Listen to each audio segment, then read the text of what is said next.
Vamos dar uma olhada, então, em alguns sofrimentos comportamentais na família, causas, características e alguns caminhos de solução. O que pode ser feito com as dificuldades que podem surgir na nossa família, que surgem. Você sabe que Deus, falou ali para a gente em Eclesiastes 7:29, tudo que aprendi se resume nisso, Deus nos fez simples e direitos, mas nós complicamos tudo. É uma das versões que tem dessa passagem, Deus fez o ser humano perfeito, equilibrado, mas a gente complicou as coisas, com a entrada do pecado em nosso comportamento, em nosso ser, não comportamento, nosso ser.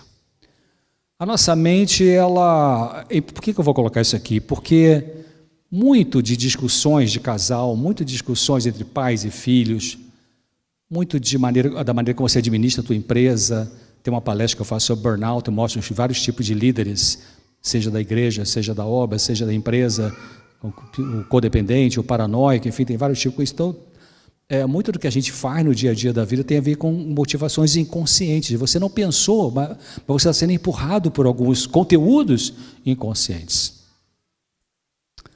Lembra que eu falei de manhã? A gente vive o normal e viver no automático, mas viver no automático não é normal, quer dizer, a gente vive no automático porque meio que é mais fácil viver no automático, supostamente, que parar para pensar pode cansar. Mas uma música, anos atrás, eu nem era adventista ainda, lá no Maracanãzinho, no Rio de Janeiro, tinha uma canção da música popular, Festival da Música Popular Brasileira, e uma música que ganhou, tinha uma letra que dizia assim, eu não posso parar, se eu paro eu penso, se eu penso, eu choro. Então, às vezes, para não chorar, para não ficar nervoso, nervosa, você não pensa, aí vive no automático. Mas se você vive no automático e não pensa o que precisa pensar, daqui a pouco você vai querer usar a medicação, porque a emoção precisa sair, você precisa tomar consciência de você. Então, nossa mente, ela tem uma área consciente, que é isso que você está usando agora aqui para prestar atenção no que eu estou dizendo, ou está pensando em outra coisa, se a mente voa para outro espaço agora, a consciência. Mas nós temos um inconsciente, que a Bíblia fala disso. Tem uma filha de Freud, chamada Anna Freud, ela escreveu um livro só sobre mecanismo de defesa psicológico, em que o inconsciente quer vir para fora, mas você tranca usando vários mecanismos, negação, sublimação, repressão, formação reativa, tem vários mecanismos que a gente usa para poder lidar com a realidade.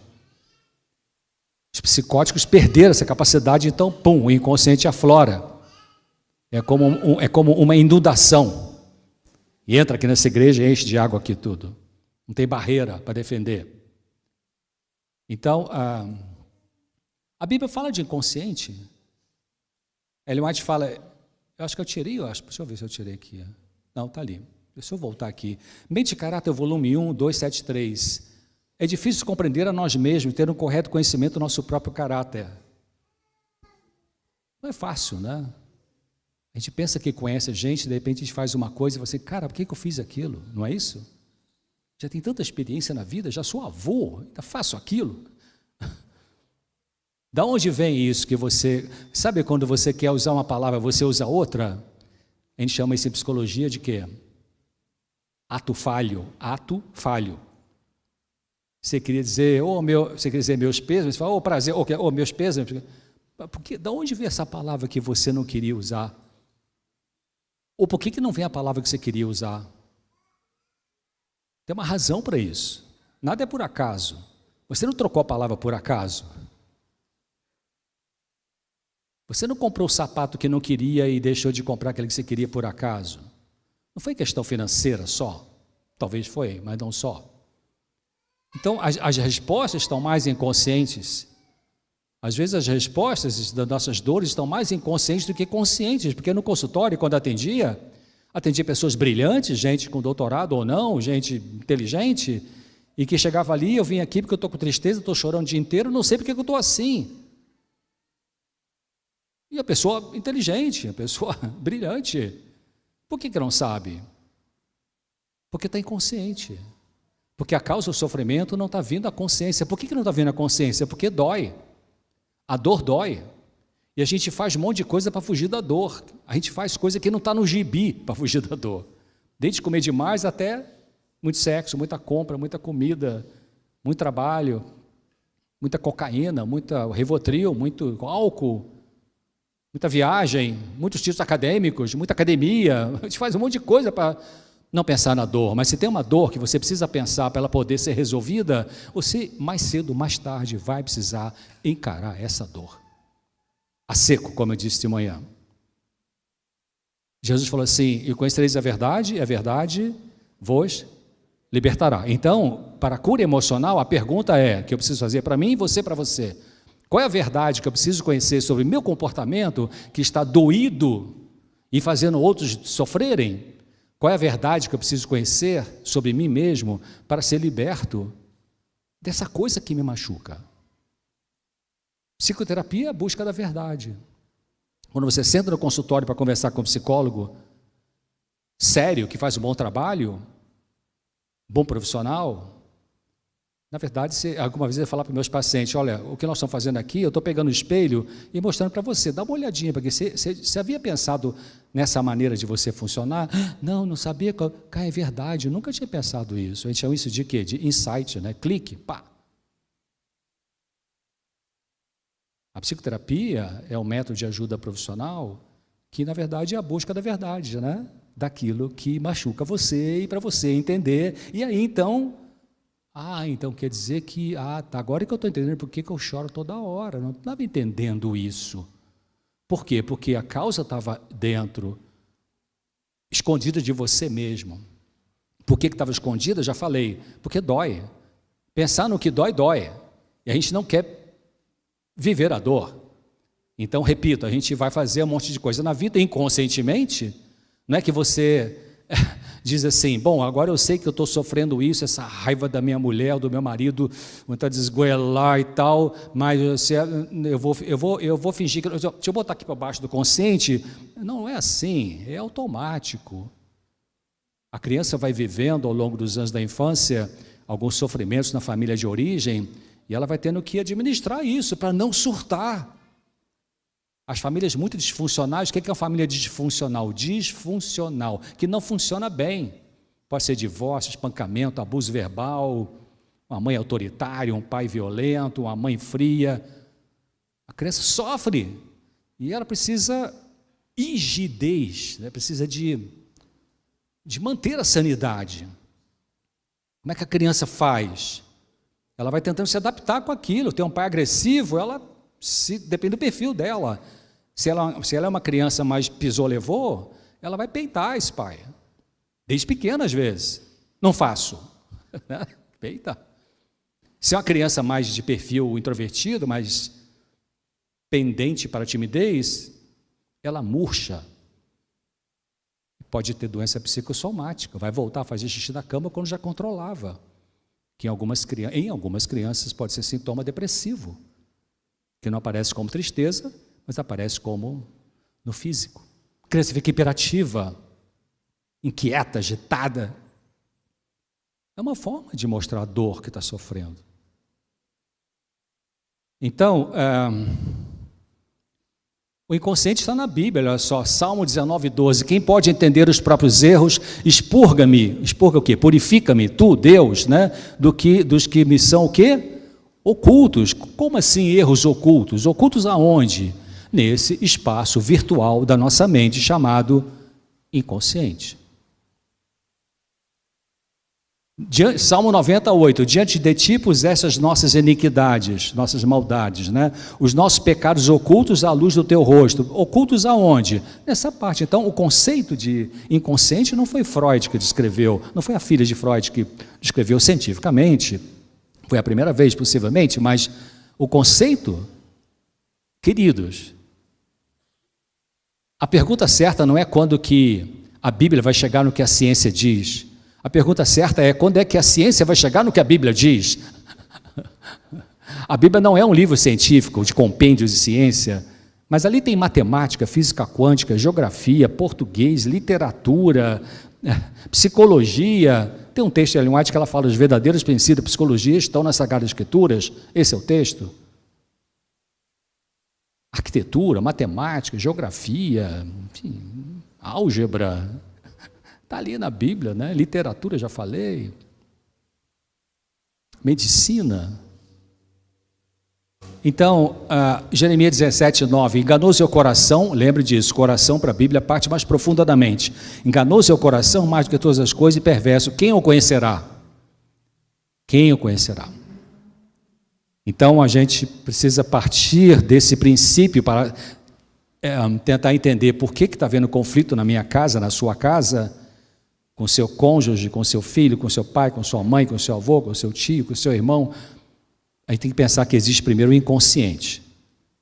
Aliás, antes de inconsciente, tem que pensar aquilo que a gente estudou no livro de Efésios agora no trimestre passado, que existe uma guerra entre o bem e o mal. Essa guerra entre o bem e o mal está em tudo. Na roupa que você decidiu vestir, no comprimento da saia que você usa, no decote que você usa, na gravata que você quer mostrar para todo mundo, que é da marca não sei das quantas, que como homem, enfim, sei lá, na comida que você come, na página que você abre na internet, tudo está o grande conflito entre o bem e o mal. Em tudo você e eu dizemos, Deus é bom ou Deus não é bom. Então, abaixo da questão do conflito entre o bem e o mal, que influencia a nossa vida do dia a dia, existe esse troço aqui chamado inconsciente, esse mundo da minha mente que me empurra para fazer coisas que às vezes por que eu fiz isso? Ou por que eu não fiz isso? Grande conhecimento é conhecer-se a si mesmo. O verdadeiro conhecimento de si próprio induz a uma humildade que abrirá o caminho para que o Senhor desenvolva o espírito, molde e disciplina o caráter. Então, Deus inspirou essa senhora para escrever isso. É importante você conhecer você. Não é muito fácil isso.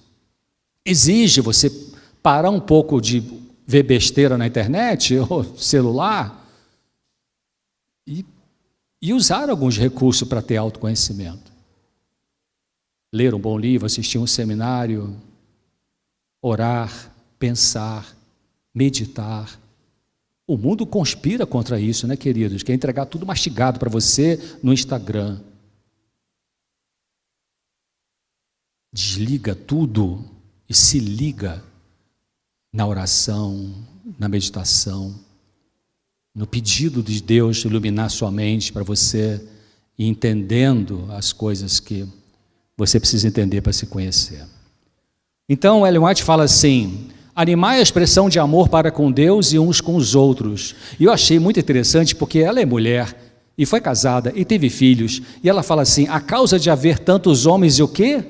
Mulheres endurecidos no mundo. Por que eu estou falando isso? Porque tem aquela ideia de que homem é duro, frio, calculista, racional, só pensa em sexo, e mulher romântica, é amorosa, é carinhosa. Ei, alô, tem mulher endurecida também no mundo, viu? Tem mulher que é duro na queda, que é meio sargento, né? Como se diz, né? Então, olha só, a causa de haver tantos, nada contra sargento, viu, gente? A causa de haver tantos homens e mulheres endurecidos no mundo é que a verdadeira afeição. O que é afeição? O sentimento, você expressar um sentimento. Oh, que legal, você ficou bonita com essa roupa. Me dá um abraço aqui, que saudade que eu estava de você. Afeto, expressar o afeto. Algumas pessoas tiveram, a verdadeira afeição foi considerada fraqueza, sendo cerceada e reprimida. A parte melhor da natureza dessas pessoas foi sufocada onde? Quando? Na infância, e a menos que a luz do divino amor lhes abrande o frio egoísmo, para sempre arruinada estará a sua felicidade. Então a parte melhor da natureza dessas pessoas foi sufocada quando? Então quando você casa 30 anos depois da sua infância, você casa, entra para o casamento, pode ter feito 10 cursos de noivo, e aí começa a ter problema conjugal, e aí é difícil separar, daqui até o meu problema conjugal, daqui até aqui, é o problema aqui conjugal mesmo. É minha mulher que não me entende, é meu marido que não dá. Mas daqui até aqui, é o que cada um levou para dentro do casamento. É difícil separar isso. Quando você pega um conflito conjugal, dificuldade de expressar afeto, vamos pegar isso aí. Ou autoritarismo, ou domínio, pessoa dominadora. É difícil separar isso. Isso é um problema do casal ali só, ou isso é uma coisa mal resolvida lá de trás, que você trouxe para aqui dentro do casamento? Geralmente a ideia é, não, o problema é só aqui mesmo, tem que resolver aqui, não tem nada a ver com o meu passado. Alguns pacientes que eu atendia, em alguns momentos, eu sou um psiquiatra que trabalhei mais com psicoterapia, fiz formação em psicoterapia do que com psicofarmacoterapia. Então, eu conversava muito com o paciente, e às vezes eu falava, vamos conversar um pouquinho sobre a sua história, a sua família de origem, onde você nasceu, como é que foi a relação com seus pais, com seus irmãos, como é que é a sua família. Vamos conversar um pouquinho sobre isso, para a gente poder ajudar a entender o seu sofrimento que te trouxe aqui na consulta. Aí alguns falavam assim, não, meu passado não tem nada a ver com o presente, eu quero resolver agora, me dá um Rivotril. Aí, cadê o Rivotril? Quero resolver agora aqui. Quero uma solução para agora, meu passado já está tudo bem, não, a minha infância foi normal. Mas aí eu vou cutucar um pouquinho mais a questão da história da infância. Ah, não lembro de nada, 10 anos para baixo, não lembro. Alguns pacientes falavam isso, de 10 anos para baixo não lembro nada. Como que não lembra nada? Não lembra nada? E não tem arteriosclerose, não tem Alzheimer? E se não lembrar nada já é um sintoma, não é? Muitas crianças que foram vítimas de abuso sexual, elas não lembram nada quando chegam na vida adulta, porque foi tão doloroso que a mente trava a memória. E fica aquele negócio enrustido, mal resolvido, uma angústia, insônia, enfim. Então, a parte melhor da natureza das pessoas foi sufocada na infância. Então, ela traz esse sufoco da emoção, que em alguns se manifesta com temperamento explosivo, e com outras pessoas esse sufoco se manifesta com deixar os outros pisar em cima e não se defender. Depende do perfil de cada um. Precisa ser entendido, né? O que é isso? As lições que a criança aprende durante os primeiros 7 anos de vida, às vezes ela fala 3, às vezes fala 7, mas está tudo certo, porque a ciência é a mesma coisa, cientistas falam isso. As lições que a criança aprende durante os primeiros 7 anos de vida tem mais que ver com a formação do seu caráter que tudo que ela aprende em anos posteriores. Nesse sentido, a psicologia está certa quando ela fala assim, quando você atende o paciente adulto no consultório com problema emocional, a gente está lidando com a cicatriz, porque a ferida foi feita lá atrás. E a Organização Mundial da Saúde, que anda meio suspeita da pandemia para cá, conflito de interesses, diz que as doenças mentais são doenças dos adultos, são doenças crônicas das crianças e dos adolescentes. A dor do passado vem para o presente. E às vezes junta com alguma dor do presente, um casamento complicado, um filho problemático, relações de abuso moral na empresa, outras coisas. Então junta. Então, entendendo isso, a gente tem que pedir a Deus que ilumine para entender essas conexões da nossa história de toda uma vida com aquilo que está machucando hoje. Então, quanto ao casamento, Lar Adventista 226, no que respeita a muitos pais e mães, a disposição de irritar-se e encorajar até que se tornam como crianças grandes. Não deixe este aspecto de sua vida infantil para trás. Né? Às vezes a gente briga no casamento e parece 2 crianças brigando, né? É o lado imaturo que ainda aparece. Doutora Lee Wayland, uma psiquiatra de Harvard, morreu poucos anos atrás. Eu cheguei a trocar e-mail com ela sobre angústia humana e fiz uma pós-graduação em que estudamos bastante esse livro dela, Changing Character, Mudança de Caráter. Ela fala assim, as cognições são os pensamentos, né? São como o motorista que guia a máquina. E os afetos são sentimentos, né? São como o motor que movimenta o carro.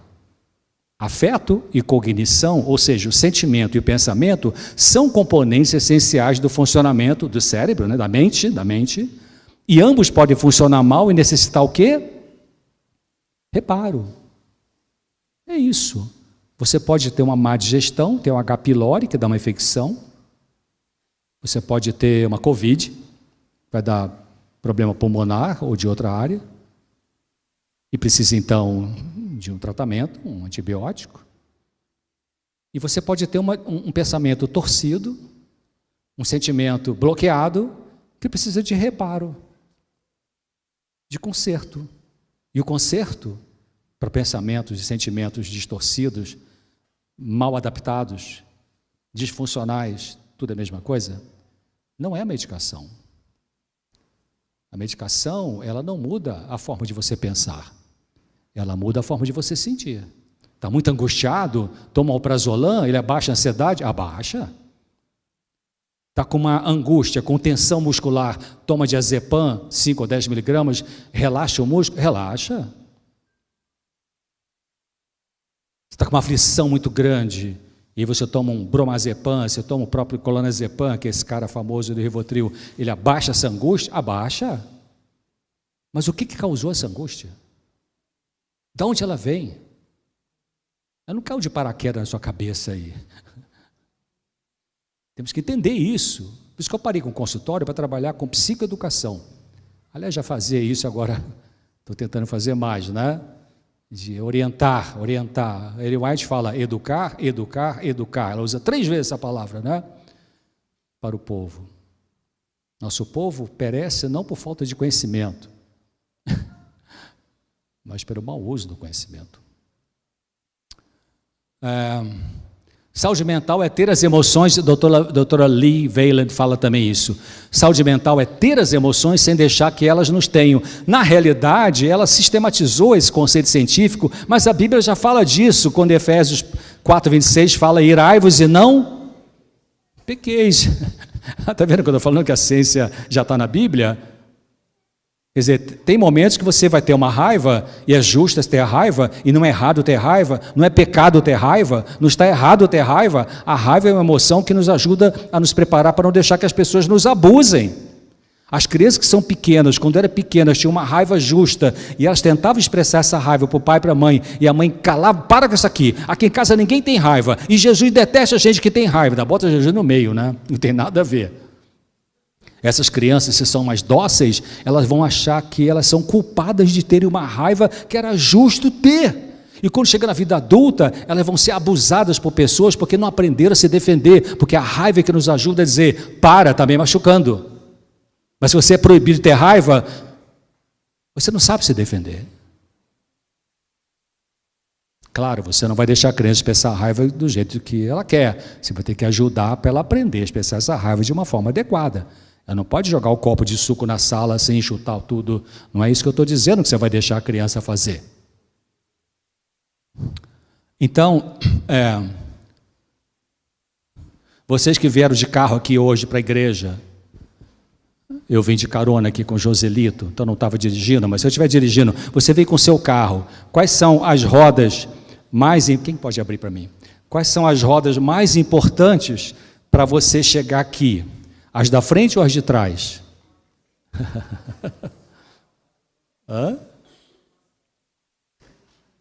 Para você chegar aqui. Obrigado.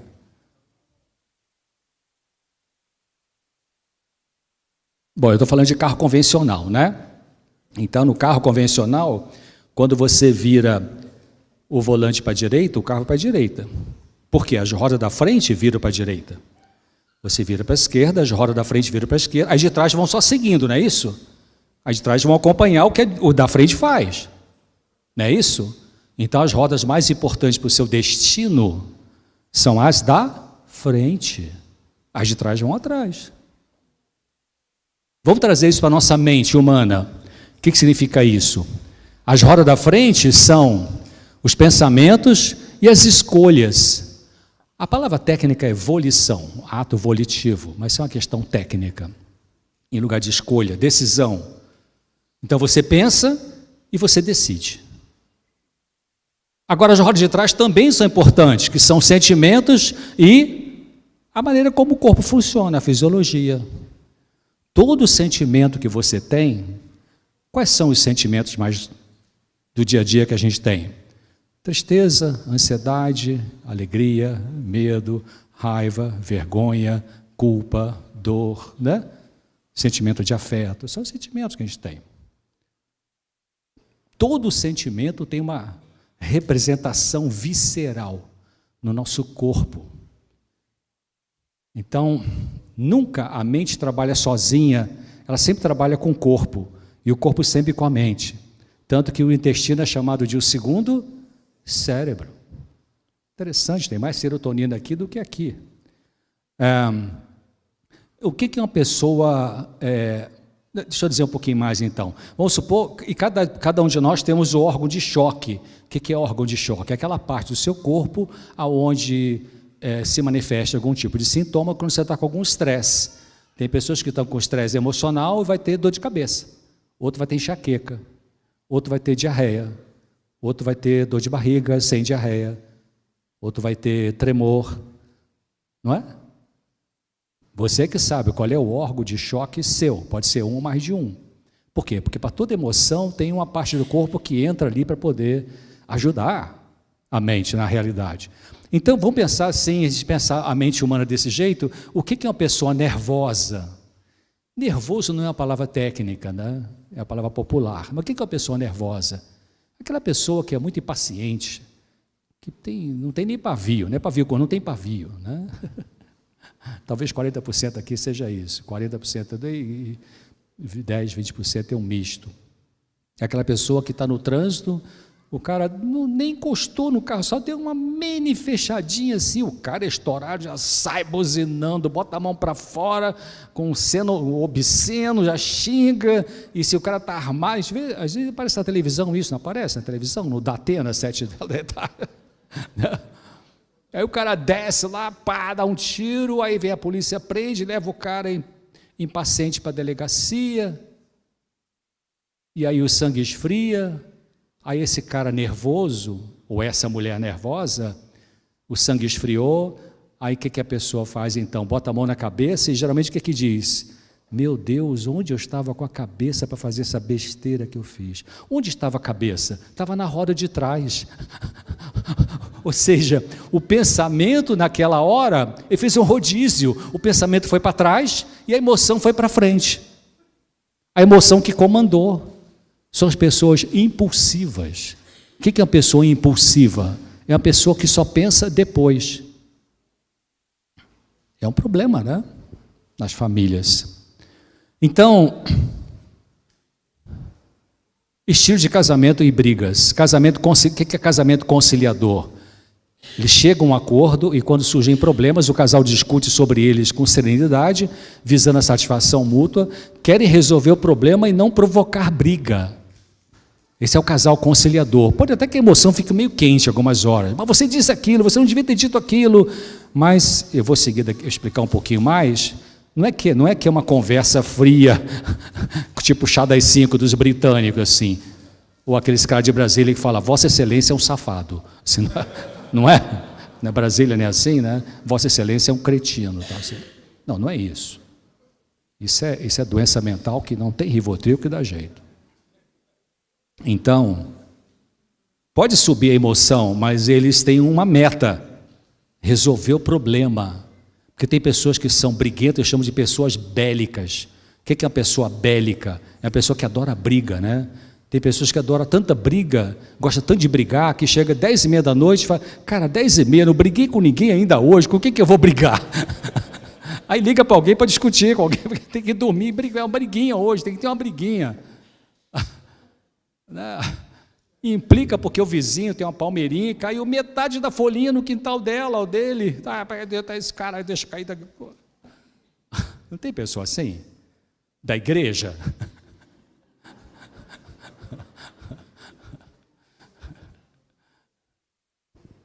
A gente ri, mas é triste, viu, gente?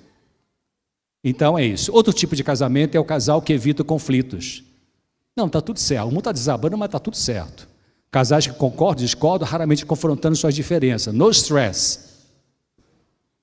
Não quer levantar a questão. Tem problema embaixo do pó de serra, está pegando fogo, mas vão tocando a vida assim. Talvez uma vida mais superficial. Quais são os fatores importantes para a manutenção do casamento contra a discussão? O que é importante? Uma discussão produtiva. Tem que ter discussão, não é? Discussão não é briga, querido. Discussão é discutir ideias. Um casamento tem 3 dimensões, né? Amor pele, amor mucosa e amor ideias. O amor afeto, o amor sexo e o amor ideias. O problema é quando a fatia do amor sexo no casamento está muito grande. cara fissurado em sexo. Aí destrambelha. Ou a mulher que é super, hiper, mega sensível, romântica demais, já assiste 5 novelas por dia, está no mundo da lua. Aí destrambelha. Ninguém aguenta. Vai ter 3 casamentos e não vai dar certo. E vai dizer que ninguém ama. Então, o que é discussão produtiva? O que de concreto pode sair dessa conversa? Uma coisa concreta. Ocorre uma liberação de ressentimento e queixa, tudo bem, vai sair isso sim. Mas deve-se abandonar comportamento defensivo para haver discussão produtiva. O que é abandonar comportamento defensivo? É você estar conversando uma coisa difícil com o seu cônjuge, você não sai e deixa o cara sozinho na sala, não quero mais conversar com você, bate a porta e vai comer açaí. Isso é desrespeito, né? Então, discussão produtiva, ou então aquele cara que, tá bom, pode falar, e aí pega o celular, eu estou te ouvindo, tal. Isso é desrespeito. Ela quer falar com você. Então, a discussão produtiva precisa acabar com esses comportamentos.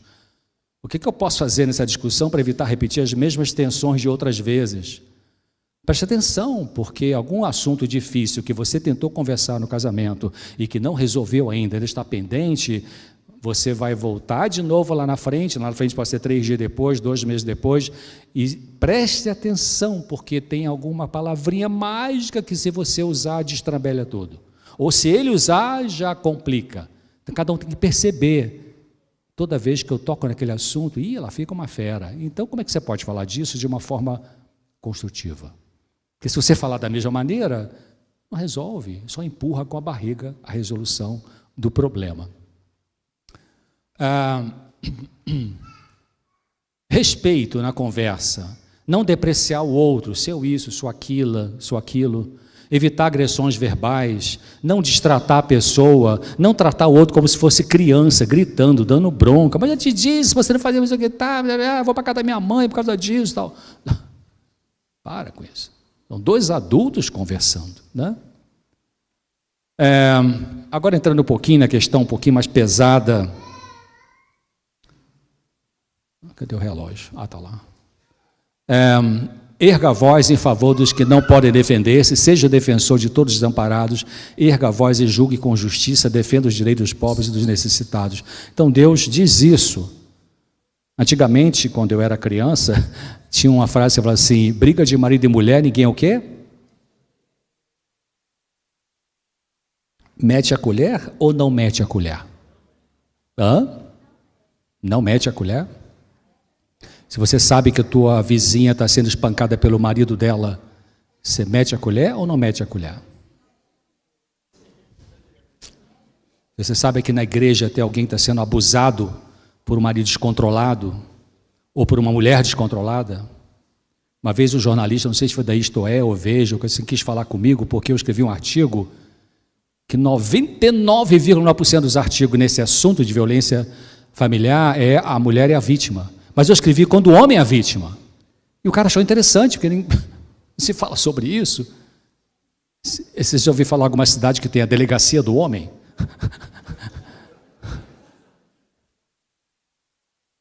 Procure no meu site doutorcesar.com, eu coloquei ali, eu coloquei depoimentos de tese, de mestrado, doutorado, de mulheres que escreveram sobre violência feminina, que é mais sutil. Mais sutil. Então, são vários tipos de abuso, não vamos ler tudo aqui. Abuso físico, né? Você agride a pessoa, belisca, chuta, cospe. Você tem um abuso psicológico, emocional, uma crítica, rebaixamento, menosprezo, usar apelido depreciativo, bullying, né? Uso de linguagem ameaçadora, tentar possuir, tomar conta da pessoa, isolar dos outros, isso é abuso emocional. Outro tipo de abuso é abuso sexual, prostituição forçada, estupro, etc. Ellen White diz no Filhos e Filhas de Deus, página 52, deixar um próximo a sofrer sem o auxiliar é uma brecha na lei de Deus. Quem ama a Deus não somente ama seu semelhante, mas olhará com terna compaixão as criaturas feitas por Ele. Então, as crianças e adolescentes sofrem seu próprio lar, vários tipos de violência, justamente no lugar onde deveriam receber apoio e ter segurança. Quando os pais batem com violência na criança, pensando que estão educando, colocando limites, estão fazendo o contrário, porque as crianças ficam confusas e podem ficar revoltadas, podendo se tornar adultos violentos mais tarde. Muitos, não todos, mas muitas pessoas vítimas de violência, elas sofreram violência lá no passado, na vida adulta, sofreram no passado, e pessoas que sofreram no passado podem se tornar violentos na vida adulta. Crianças violentadas em casa ficam quietas com medo, vergonha e culpa. O adulto que sabe da violência feita contra elas é responsável pelo cuidado para com elas. Muitas mães que sabem que houve agressão contra seus filhos ficam caladas com medo do marido, medo de separação conjugal, caso denuncie um marido violento. E ficar calada nessa circunstância é se tornar cúmplice do agressor. O agressor é covarde, podendo ser de qualquer religião, raça, posição socioeconômica, e tem que ser denunciado, o que pode promover o tratamento que ele precisa. Muitas vezes é a denúncia que consegue pegar esse camarada e botar no tratamento. Então, algumas mães, elas podem ter medo, porque talvez já estão vivendo com esse indivíduo violento há muito tempo, e elas têm medo dele, ou têm medo de perder o conforto financeiro do lar, ou tem medo de apanhar, ou tem medo, mas preciso tomar uma atitude.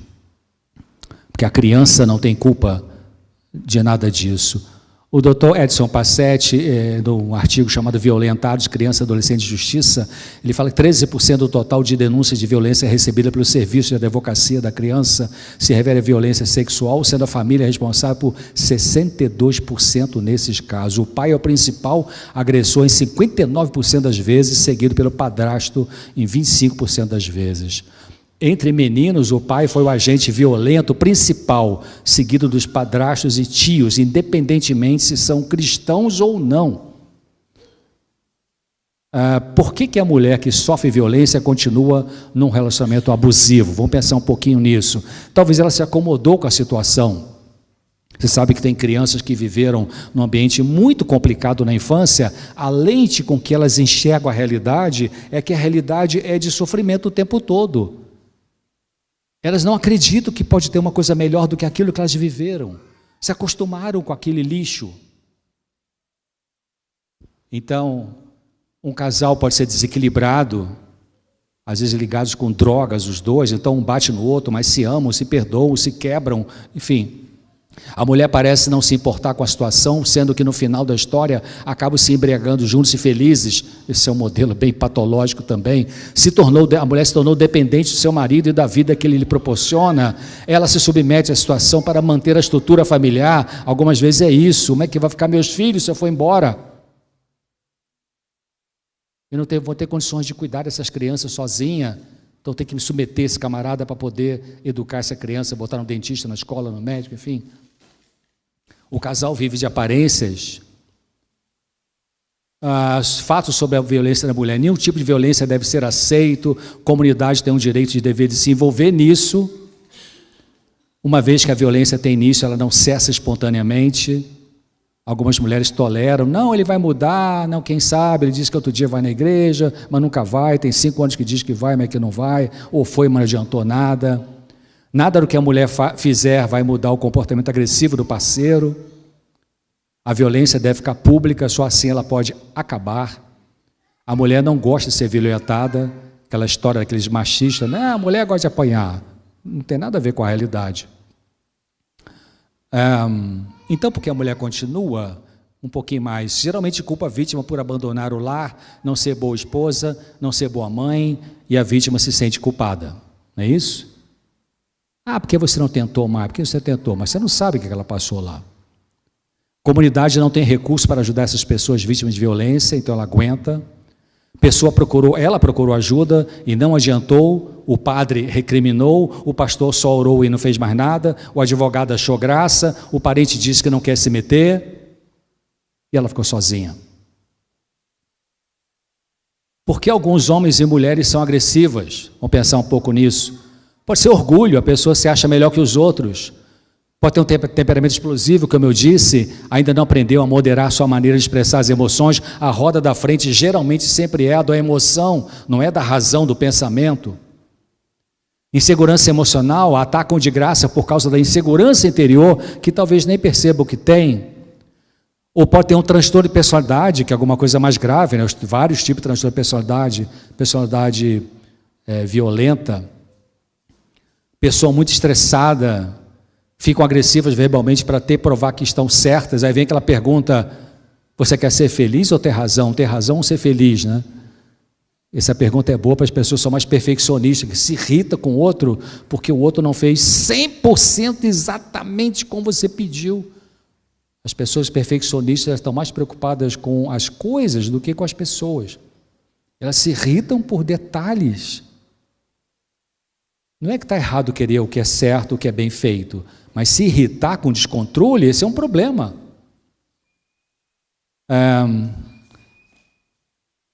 Algumas pessoas são agressivas porque sofrem lutas espirituais, podendo acontecer opressão maligna neles que os fazem agressivos. Opressão demoníaca é diferente de possessão demoníaca. Muitas brigas de casais têm a ver com opressão. Satanás empurra, um dos demônios empurra você para dizer aquilo que você não devia ter dito. E aí gera uma briga. Ou empurra o outro sobre você. Preste atenção. Existe alguma coisa no ar além dos aviões de carreira. Por que alguns homens agridem a esposa? Vamos pensar um pouquinho agora em homem. Bom, olha o que alguns homens dizem. Ela me deixa ciumento. Eu vivo falando disso para ela, mas você acha que ela me escuta? Eu vivo dizendo a ela para não ficar conversando com homens, mas ela não me ouve. Ela faz isso de propósito para me perturbar. Ela sabe que eu fico com raiva quando ela conversa com outro homem. E continua assim. Vocês estão percebendo esse raciocínio desse homem?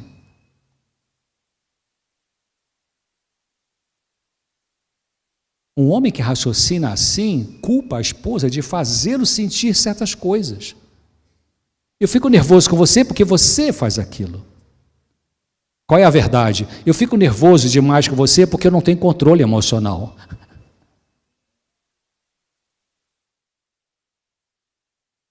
Ele se vê como vítima, não ela.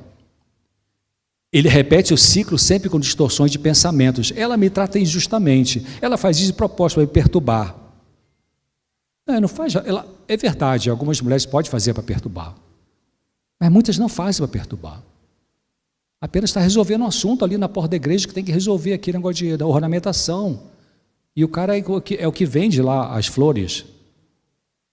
Mas ele está com ciúme. Então, ele fala com ela considerando que ela está errada. Não escuta e não tem jeito. Não escuta e não tem jeito. Continuando por anos, a esposa pode passar a achar que talvez seja culpada mesmo, não sendo. Ele se fixa em seus sentimentos de justiça própria e a necessidade dela some. Ellen White tem vários textos. Anos atrás, foi ajudar um casal, muitos anos atrás, e eu comecei a pesquisar no CD-ROM, nos textos de Ellen White, dessa autora, sobre individualidade no casamento. Achei vários textos. Ellen White fala que o casamento não pode destruir a individualidade de cada um. Tem até um texto que ela compara a individualidade com a trindade. Ela fala assim como pai, ela fala assim como Pai, Filho e Espírito Santo são 3 pessoas em um propósito, assim deve ser o casal, 2 pessoas inteiras, individuais, que têm que ser respeitadas. Porque tem coisas no casamento que nunca vão ser igualadas, porque cada um tem uma forma de ver a realidade, e eu preciso respeitar isso. É como se ela se tornasse inimiga, então precisa punição para fazê-lo sentir-se mal. O marido assim pode confrontar um homem na igreja, não por não poder controlar sua raiva, mas para de propósito fazer a sua esposa ficar com medo de conversar com homens. Né? Ela vê que ele peitou um camarada, ela fica com medo dela conversar com outros homens para resolver questões da comissão, seja o que for. Então é uma forma de manipulação isso. Uma forma de autoritarismo. Olha essa última frase. Checa o celular dela, controla a finança dela, tudo isso é abuso, é querer tirar a liberdade dela ser uma pessoa. Essas são táticas de poder e controle, baseadas na ideia de que ele tem direito de controlá-la. Em vez de assumir a responsabilidade por sua vida e emoções, ele culpa a esposa por se sentir mal.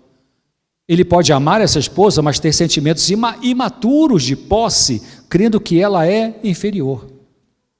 Um homem assim pode ser membro da igreja, ou um colega de trabalho afável, boa gente, dedicado funcionário, pode até pregar bem, mas está com esse problema emocional para ser corrigido.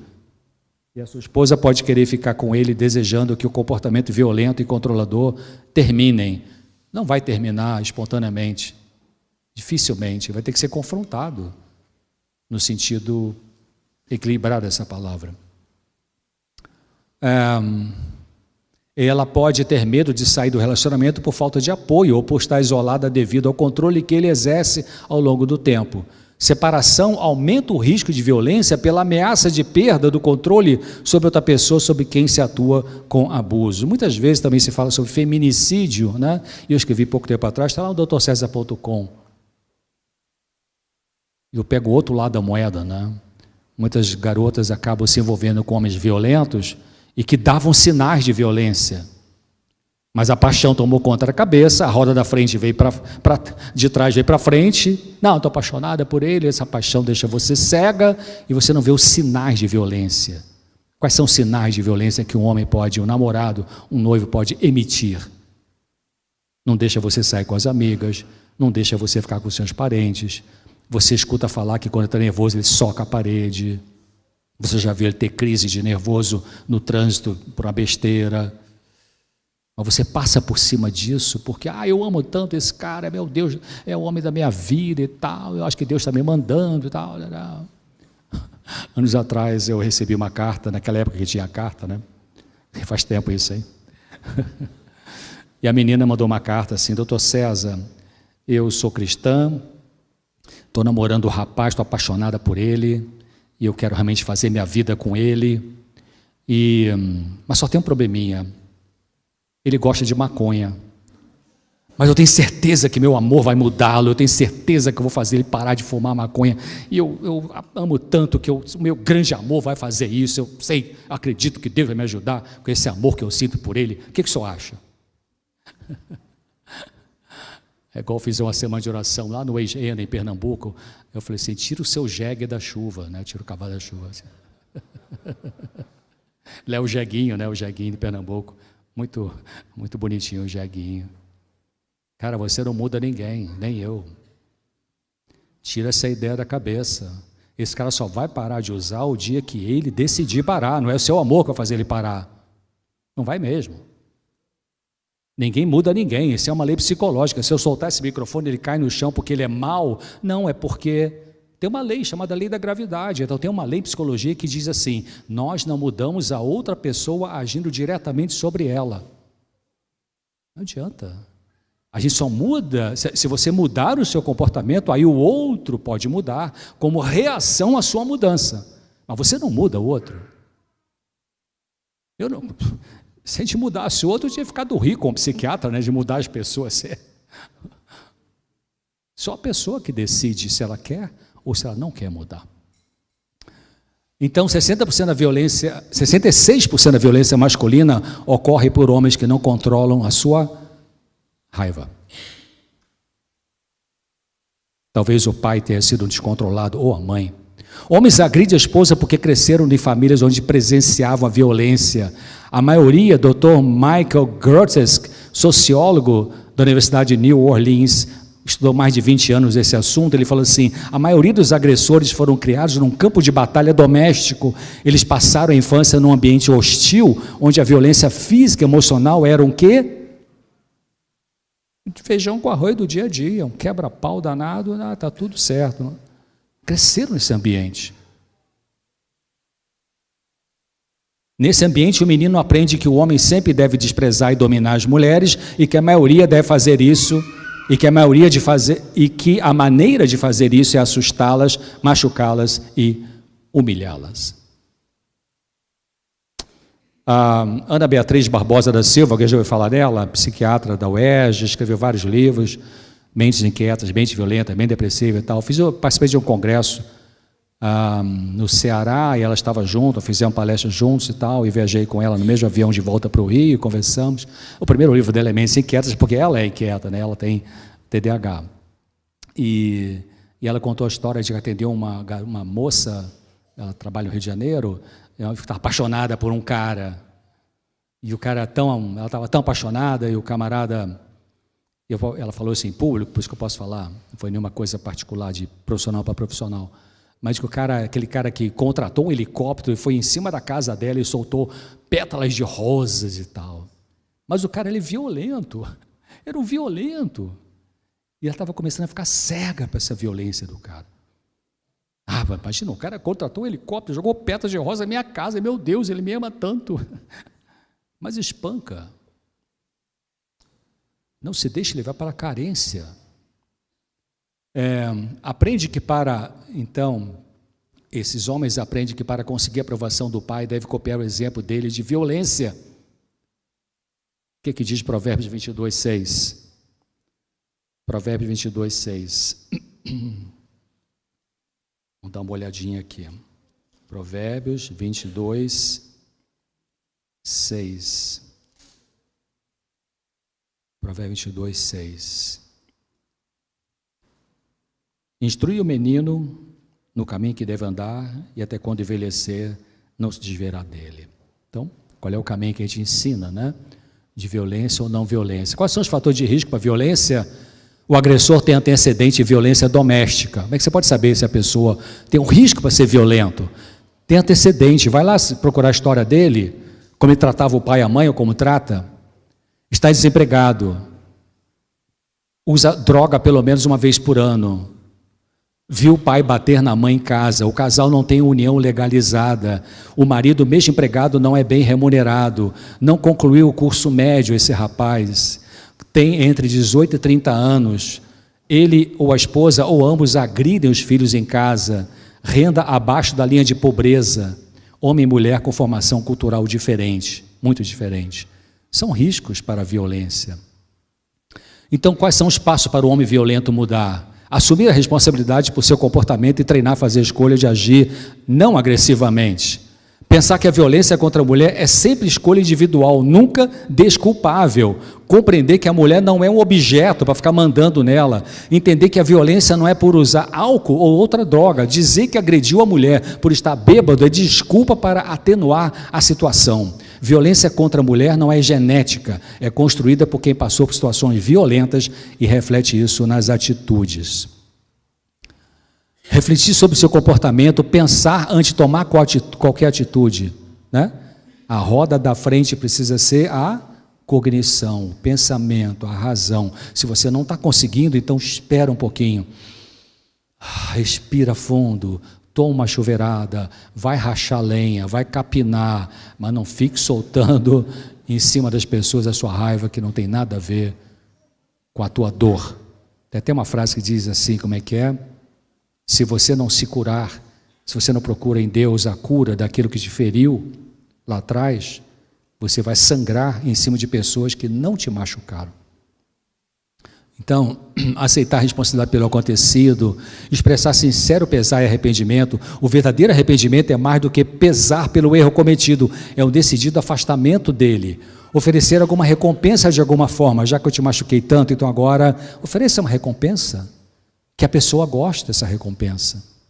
Prometer não repetir o mesmo erro e pedir perdão. Pedir perdão. E o pastor Miguel Ángel Nunes, olha que texto lindo, ele fala assim: remorso é medo das represálias.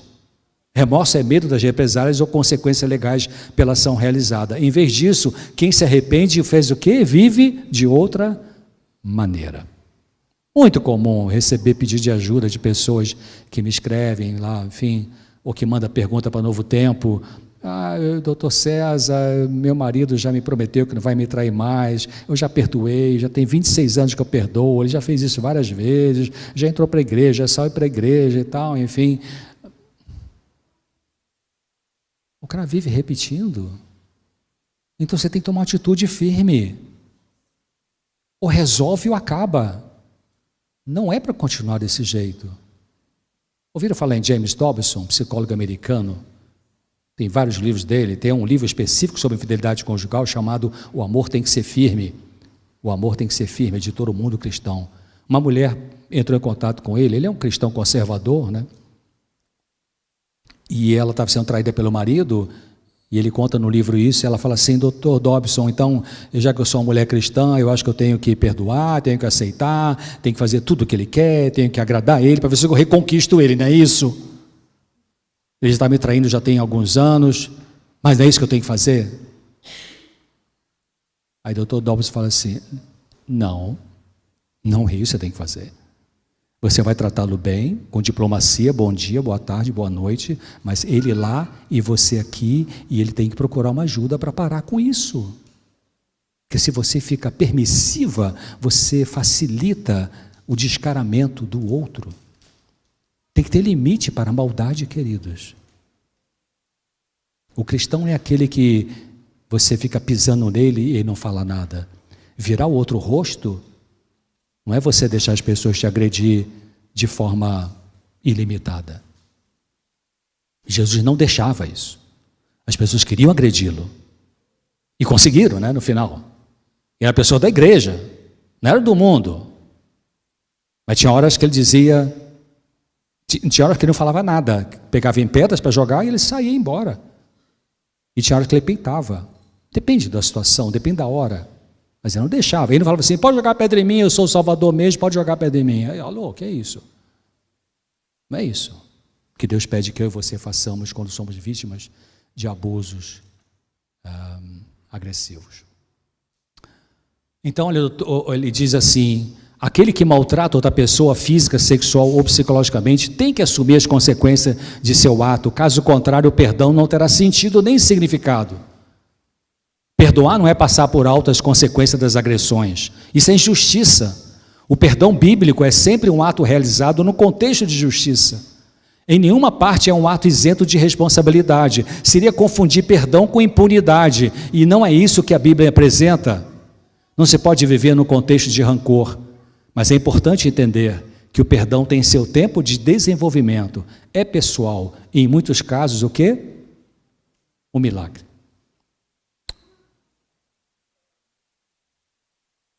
E às vezes o perdão envolve você ter que perdoar várias vezes, até conseguir resolver.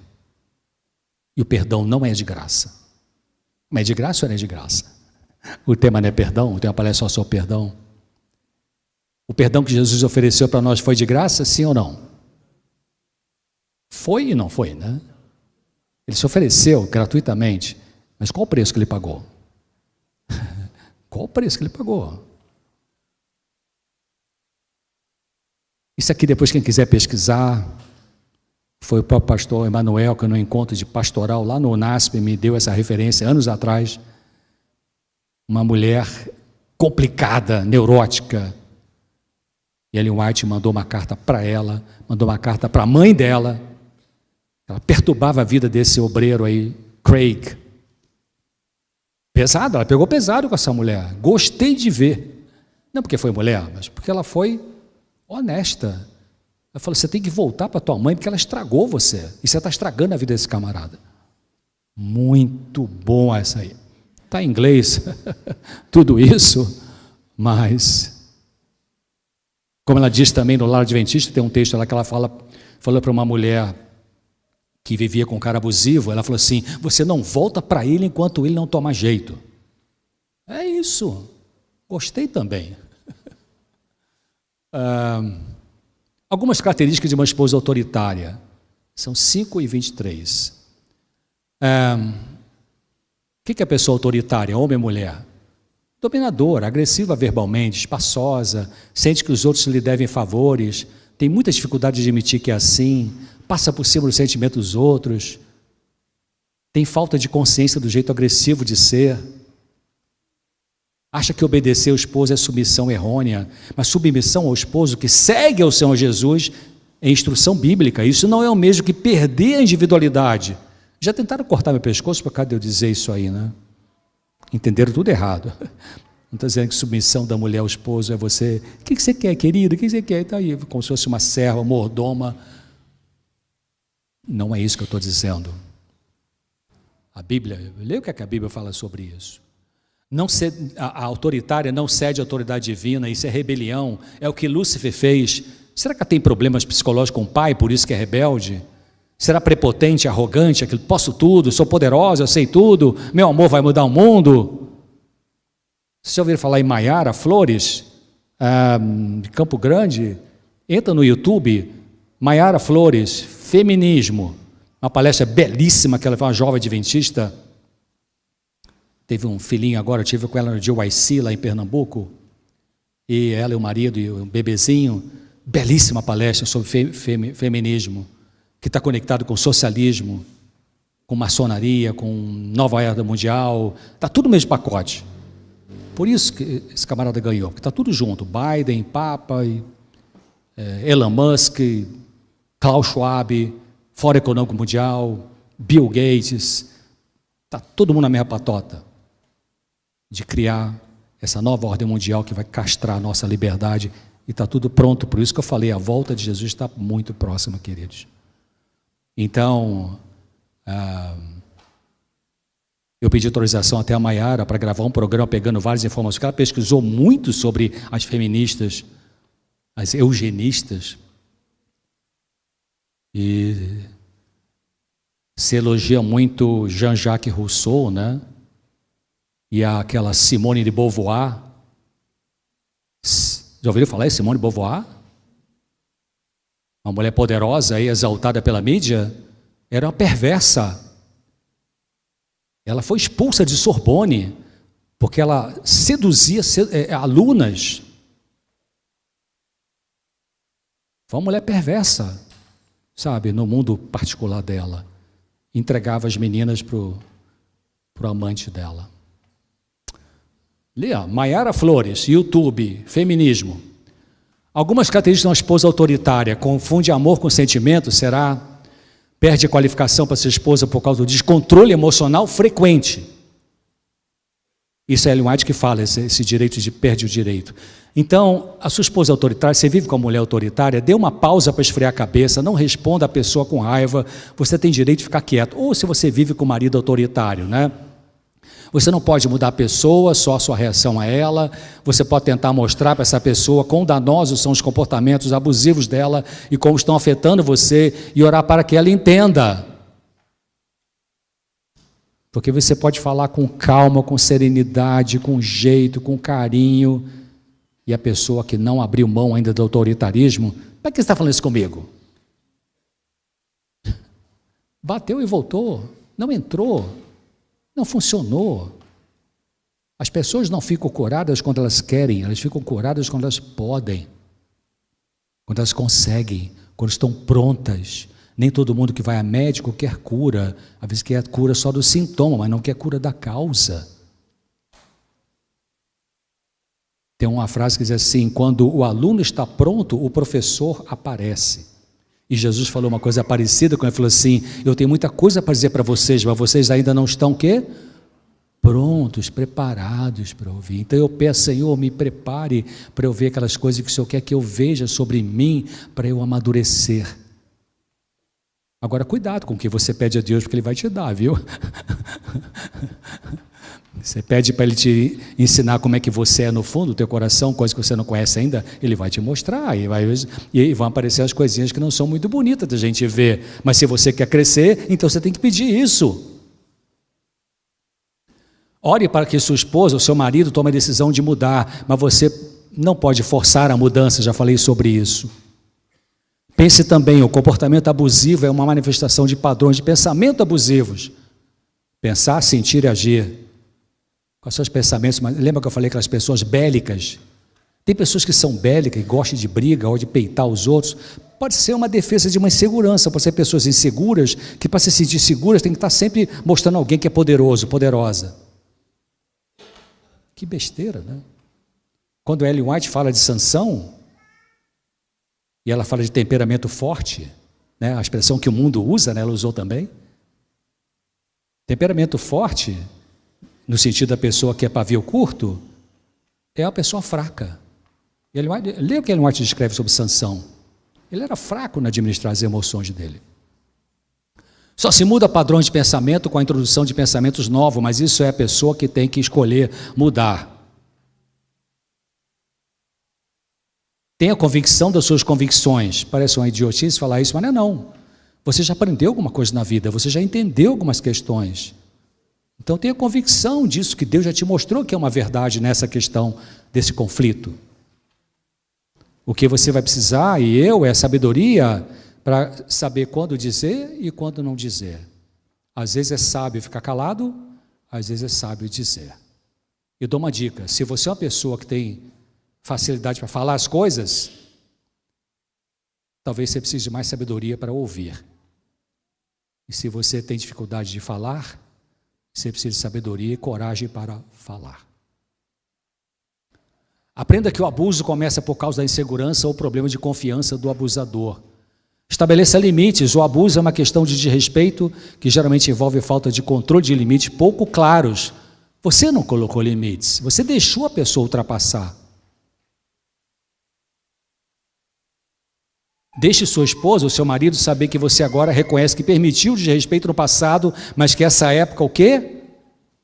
Querida, até agora eu aguentei você gritar comigo toda vez que eu tento conversar uma coisa legal, mas essa época já passou. O que você quer dizer com isso? Você está me ameaçando? Não, eu estou dizendo que eu não quero mais isso. Eu estou disposto a ir numa terapia de casal, se você quiser, estou disposto a conversar com você sobre esse assunto, mas eu não quero mais isso. Se você continuar gritando comigo quando nós vamos conversar uma coisa legal, e eu chego legal para conversar, e você continuar gritando comigo, lamento, mas eu vou levantar e vou sair. Pronto? Olha, colocou um limite legal, né? E ela que vai ter que pensar o que ela quer. Continuar brigando ou resolver o problema? O abusador vê sua falta de compromisso com limites como sinal de que você aprova esse comportamento abusivo. Você não coloca limites, você deixa rolar. Não é isso que Deus está pedindo para você fazer. Não tolere ofensas repetidas. Nos casos de abuso grave, o agressor não disposto a mudar, o que você precisa fazer é sair. Sair não quer dizer ir embora de casa, pode ser mudar de quarto, pode ser até sair de casa, depende, se tem violência física. Violência física é inadmissível. Para terminar, então, para os que têm tendência agressiva, eu deixo esse texto de Mateus 11, 29. Tomai sobre vós o meu jugo, aprendei de mim que sou o quê?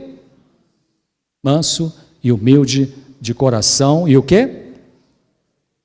Deixa ver se eu encontro um texto aqui que eu li pouco tempo atrás. Não sei se eu vou achar. Se alguém, isso está em Comentário Bíblico de Ellen White, volume 6, página 1240. Comentário Bíblico de Ellen White, volume 6, página 1240. Se alguém é seguidor de Cristo, não pode ter trato ríspido, não pode ter coração duro, falta de compaixão, não pode ter linguagem vulgar, não pode ser cheio de pompa e presunção, não pode ser dominador, nem pode usar palavras ásperas, nem censurar e condenar. E para as pessoas que têm tendência passiva, então pegarem pedras para lhe atirarem, mas Jesus ocultou-se e saiu do templo, passando pelo meio deles, e assim o quê? E não ficou ali. Pode jogar pedra, eu sou Cristo mesmo, pode jogar. Vocês não vão fazer isso comigo agora, não é minha hora agora, então sai daqui. Defenda você mesmo, na força de Deus. Tá bom, queridos? Era isso que eu queria falar. Santo e amável Pai, lhe agradecemos pelas bênçãos que o Senhor nos tem dado. Pedimos agora que o Teu Santo Espírito esteja conosco nessa semana. Guarda-nos do mal, nos protege, em nome e por amor de Jesus. Amém.